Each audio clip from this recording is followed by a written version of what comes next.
Guys, Deluded Kuna, you choosing Golo Kante, the best YouTuber at this. You thought it was over, it's never over. You guys asked me a lot of questions. So you guys know I don't like making chunky videos and stuff, man. So I thought, let me break it into two. Like I said, man, thank you for the questions, man. Thank you for the questions. If I've missed your question, please get in the comments. Sunday we go again. But yeah, man, I'm really impressed with the rate you guys hit me up with these questions, and I'm forced to split them into two nowadays, or certainly for the last 2 weeks. Enough of the waffling. Seeing the questions, let's crack on, man. At Egal Ibrahim, forgive me for your name, bro. He's all the way from Toronto. I remember I saw your comment. Shout out to you. I think you wrote Sam Allardyce / Carlo Ancelotti, Arsenal manager. Well, Ancelotti's more than welcome, but Big Sam, leave it out, bro. Ski, never. So yeah, hopefully that was your question. Why I say I hope, hopefully, because I'm pretty sure I wrote your question down correctly, but I lost the initial sheet that I started with, so I'm pretty sure that was you. Forgive me if I was wrong, bro. But yeah, man, crack on with the next one. At Henry Saki, forgive me if I've got your name wrong as well, bro. Ski. But Henry asks is, do you think a passionate manager with better decisions / tactics at AFC after Wenger will be enough for us to compete for the Champions League / Prem? Well, yeah, you said it yourself. Naturally, a manager that's more in tune with things, that can see the problems that are in front of him, that can galvanize the squad, bring in men who want to be here, exclude men that don't want to be here, sign the actual players we need to plug the holes that we've got in this squad. And then you can go forth. For instance, let's just say, for argument's sake, exactly the same squad, but just to highlight a point, Kante comes in, a serious centre-half comes in, maybe at a push a winger comes in, but you know what, let's just say Kante or someone that, of the basis that we need that presence in midfield, someone that can win the ball back. Let's just say we get that. Not even Kante, let's just say we get that. Let's just say we get a centre-half now. You want to be pushy, like I said, you can say winger, centre-half, but just them two positions. With our current squad and a new manager and new galvanised things and people are held accountable, are you honestly going to say, when you look at that squad, you can't say they can go into it over 38 games and have a try? You're alive, you say you don't. Do you know how I know this? It doesn't, nobody whispers it now. Do you remember literally last season, first half of last season, oh, Arsenal got one of the best squads, blah, blah, blah. And when I was telling people, I was crazy. That's naturally it, bro. That you said it yourself, and that goes for any club that wants to make movements. If the current manager's not doing anything, and the new manager does the very things you said, makes us tactically more in tune, harder to play, able to successfully play multiple positions, obviously that's going to happen. My big thing is, we know, because Wenger's been at the club for a while, he's able to ingrain himself and counter some certain sort of shegs he gets. My problem is, I really do think the next manager, depending on how Ivan, if he's still here, and how he decides to behave, and Stan Kroenke, I really think they're going to be hindered a lot. Wenger accepts it because he gets to keep his comfy job and them things there. But a manager with a real ambition that wants to go anywhere, they're going to be crippled in the transfer market. 1 minute they're told 200 mil, 1 minute they're told none. We'll never know the truth. I really do think the board are really going to cripple the next manager and make it hard for him in regards to kicking on and bringing Arsenal to that Bayern Munich level, people said. Like I said, I hope to be wrong in that, but that's honestly what I believe, man. There's not a damn reason to be positive about Arsenal, in my opinion, in regards to the future, because look at it. But yeah, moving on. Yeah, man, let's crack on. To answer your question, I do think the boardroom will hinder, but I don't think the medical staff will, like you asked as well. But yeah, man. Alex Alert, would you have Zidane as a manager if possible? Yeah, I mean, there's still the jury's still out on him, by even myself, admittedly. Even though, I mean, it sounds crazy. The man done back-to-back Champions League, 2 Champions Leagues and 1 La Liga. By that logic, of course you can come manage Arsenal. I mean, yeah, you can come manage Arsenal. You've done your thing, but you kind of think there's more to come from Zidane. I want to see his tactics a bit more, and he is showing his tactics. You're seeing certain things he does and certain tactical setups Madrid go with. It is amazing, but I'd like to see it come through a bit more, man. Hopefully he stays there for another 2 years so I can see over 4 years how that side's evolves type thing. But I would definitely take Zidane. You'd be an idiot not to, based on what he's done in his short career.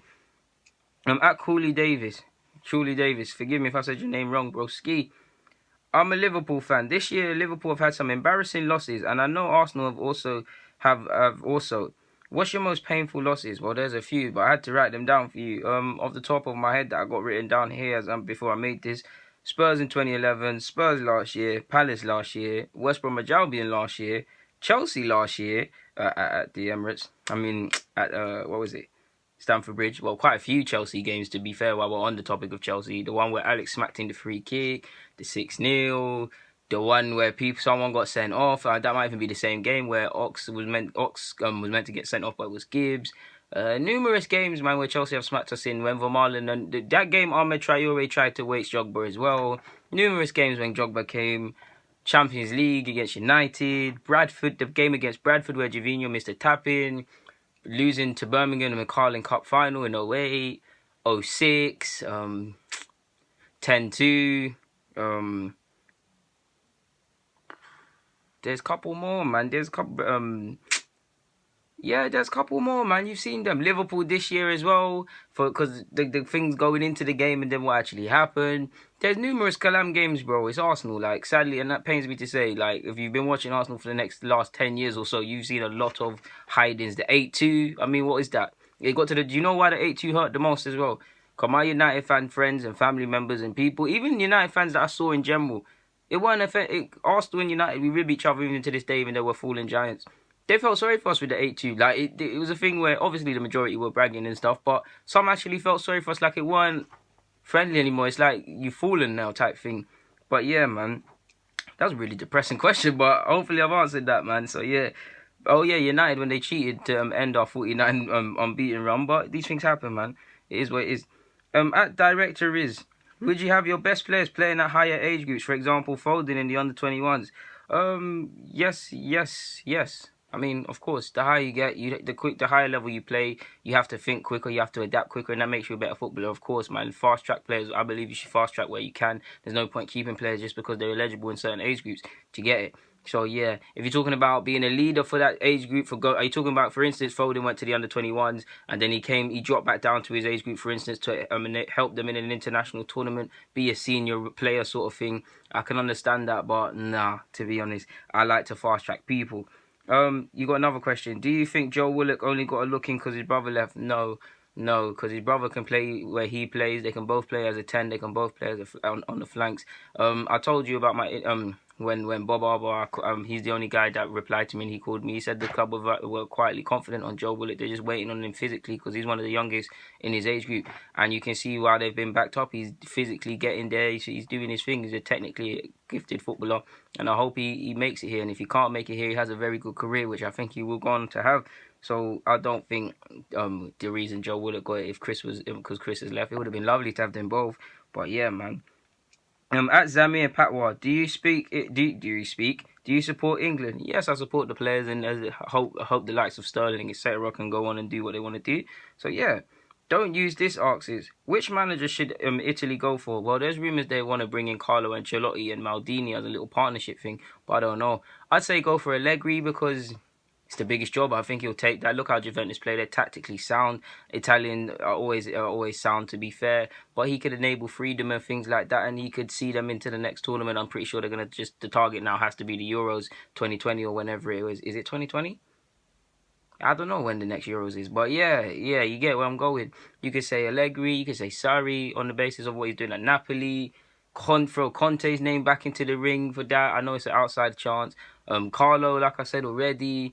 There's quite a few managers, man. I mean, a wild one, but Wenger on the basis that this international thing, he was speaking it up a couple of weeks ago. Who knows, man? I would say Allegri, to be honest, if I could pick one. If it was up to me, like I could actually make the decision, to be honest, now that I'm thinking about it in my head. But yeah, man. Bobby Bob asks, what do you think of Embolo, the black Swiss forward? I think he's good, man. You saw what he was doing at Basel. You saw in the initial period at Schalke what he's doing. Unfortunately, I think last year got two serious injuries, and he's still nursing his way back to fitness now. So he hasn't really played that much this season, but he's a talented boy. Can see why United were interested in him and were catting to sign him once upon a time. So yeah. Biggs 014 asks, Whelan Cyprian, the Santi Cazorla replacement. Again, ironically, another person that's just coming back from a serious knee injury. I don't know if it was a knee, but I know he had a serious injury like that, and disabled him to play for a couple months. Well, a number of months, almost half a season, I'm pretty sure. I'm pretty sure he hasn't featured this year, and if he has not featured that many times for knees. But yeah, he's a good player, but we need to see how he comes back from this knee injury. Or why do I keep saying knee? He comes back from this injury. What's going on? Like, is my knee hurting or something? But yeah. Hopefully that answers your question. At Truth884, what's with all these numbers in the usernames, bros? How does Nelson sound playing right forward with Alexis and Lacazette? I'm all up for it. Play the man in his actual position. Let him do his thing in his actual position. Have the freedom to go forward and wreak havoc like he's been doing at the youth in the youth setup. I'd love it, man. I'd love it. Javid asks is, what do you think are the best formations in football? How would you set up Arsenal? Um, I'm not too sure what the best formation is. Personally, I have a bias towards 4-3-3, so I'd say that. But I will say this doesn't necessarily answer the question. But if you have to ask me systems that I'd say I'm jealous of in world football right now, I'd say Spurs is most organised side in the Prem, if not City. Just said another team, City. The way Napoli play, especially off the ball. I love that. Allegri at Juventus. Atletico Madrid have been a bit rubbed of recent, but the basis of how they used to be in their prime, these are the sort of systems I believe you defend first. You focus on building the house from back to front, and everybody's in charge of defending. You defend from the front. You put as much effort into defending as well as attacking. You're a one machine sort of thing. That's my personal thing. I don't really think there is a best position to be formation, to be honest with you, bro. But yeah, I'd just like to enable creativity in the final third and put as much effort on that as defending. Kind of like, let's just say that my philosophy would be like Pep Guardiola meets Jose type thing. In fact, no, Wenger meets Jose because Pep's very serious with defending. So yeah. Lastly, at JF Stay True, forgive me if I said that name wrong, bro. 1,886. I think that's your username. I don't know why my thing's blurred out there. Don't know your name, but yeah, forgive me. Opinion on Miguel Almiron doing his thing. He's doing his thing in MLS, scoring goals, and he's got the most best-selling jersey. You said it yourself, really. Admittedly, I haven't seen a lot of him, but what I have seen is that he's a good player. He scores goals. You just said it yourself. He sold the most jerseys in the MLS. So he's doing his thing. I'm pretty sure Arsenal, AC Milan, and someone else was linked with him, and he's like what 23 or so. Forgive me if I'm wrong. I have, like I said, my knowledge on the guy isn't extensive, but he does look a promising player, and he looks to be the pool bearer or the flag bearer, whatever the saying is, the flag bearer for Paraguay. To be honest, he looks decent. You'd like to think, based on how he's playing and the status that if anyone that watches MLS can see, you'd like to think a move in Europe is upon him soon. Ironically, Arsenal were linked. I don't know if that's true or not with the way the modern day linking players with transfers is.